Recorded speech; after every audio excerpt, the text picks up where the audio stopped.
Hi friend, আমি রামপ্রসাদ বলছিলাম। তো আজকের আমার কাছে একটা পোকো M3 ফোন এসেছে, যে ফোনে আমাদের চার্জার পিন যখন আমরা ফোনে কানেক্ট করছি, তো ফোনটা অটোমেটিক্যালি পোকো শুধু সিম্বল দেখাচ্ছে, আবার অফ হয়ে যাচ্ছে, আবার সিম্বল দেখাচ্ছে, আবার অফ হয়ে যাচ্ছে।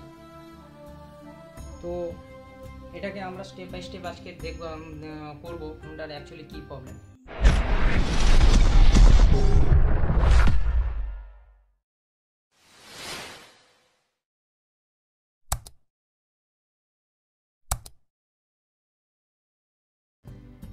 তো ফ্রেন্ড, আমরা প্রথমে এই ফোনটাতে আমাদের যে ডিসি পাওয়ার সাপ্লাই আছে, তো এই পাওয়ার সাপ্লাই দিয়ে আমরা ফোনটাকে আগে কানেক্ট করে দেখব এখানে কোনো চার্জারে অ্যাম্পিয়ার নিচ্ছে নাকি। এখানে দেখতে পাচ্ছি 0.827 অ্যাম্পিয়ার নিচ্ছে, আবার ডাউন হয়ে যাচ্ছে, আবার 0.8 অ্যাম্পিয়ার নিচ্ছে, আবার ডাউন হয়ে যাচ্ছে। তো আর মোবাইলটা একটু দেখো, তো মোবাইলে এখন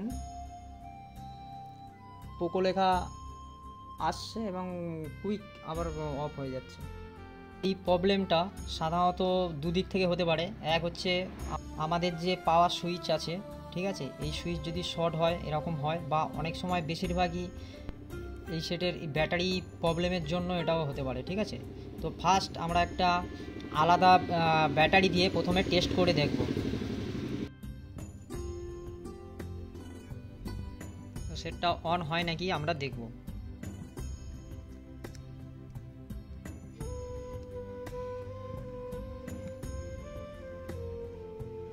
দেখতে পাচ্ছেন পোকো লেখা এসছে।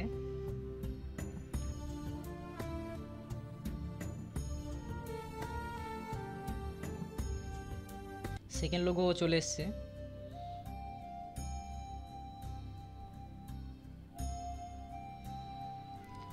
তো দেখতে পাচ্ছি আলাদা ব্যাটারি দিতে ফোনটা টোটালি অন হয়ে গেছে।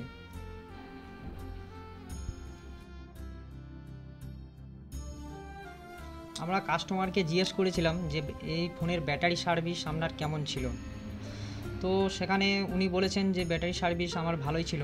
তো যেহেতু ব্যাটারি সার্ভিস ওনার ভালো ছিল, সেই কারণে আমরা এই ব্যাটারিটাকে আজকে রিপেয়ারিং করে আপনাদের সামনে আমি দেখাবো। আমরা পুরাতন ব্যাটারিটাকে ওপেন করে নিয়েছি। তো ওপেন করে আমরা দেখতে পাচ্ছি এই যে রেজিস্ট্যান্সটা, ঠিক আছে, এটা 0.6, এটা হচ্ছে ফিউজের কাজ করে। তো এইটা আমরা এই ব্যাটারিতে সেটিং করব। তো আমরা এখন নতুন ব্যাটারিটাকে ওপেন করে নেব।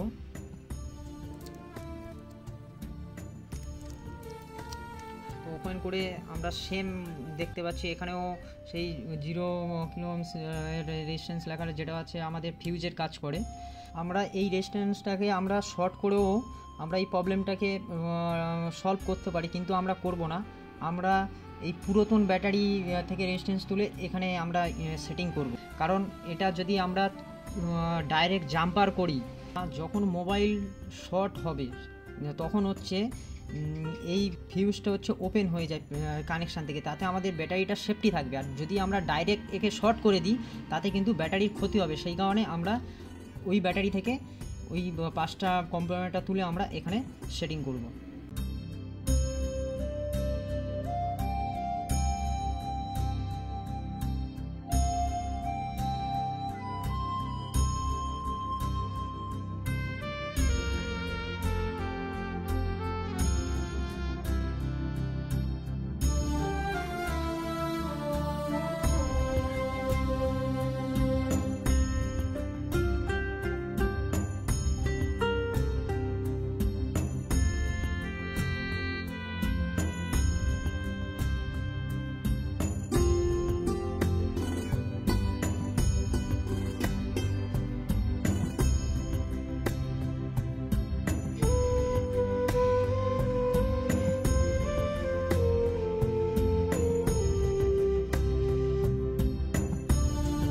ওই রেজিস্ট্যান্সটাকে আমরা চেঞ্জ করে নিয়েছি।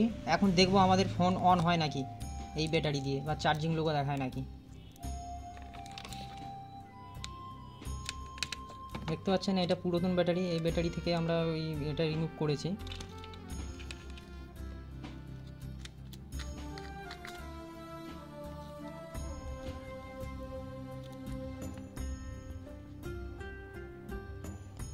এখন আমরা চার্জিং লাগিয়ে দেখবো, সেই ব্যাটারি আছে, সেই আমরা চার্জিং লাগিয়ে দেখবো যে চার্জিং কি দেখায়।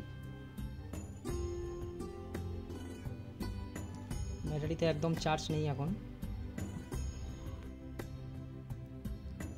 দেখুন ব্যাটারিটায় 2% চার্জ আছে, সেটা পার্সেন্ট শো করছে। এখন আমরা ব্যাটারিটাকে একটু চার্জ করে নেব, তারপরে ফোন অন হয় নাকি একটু দেখব। বন্ধুরা, আমরা ফোনের ব্যাটারিটাকে রিফাইন করে আমরা ফোনটাকে অন করেছি।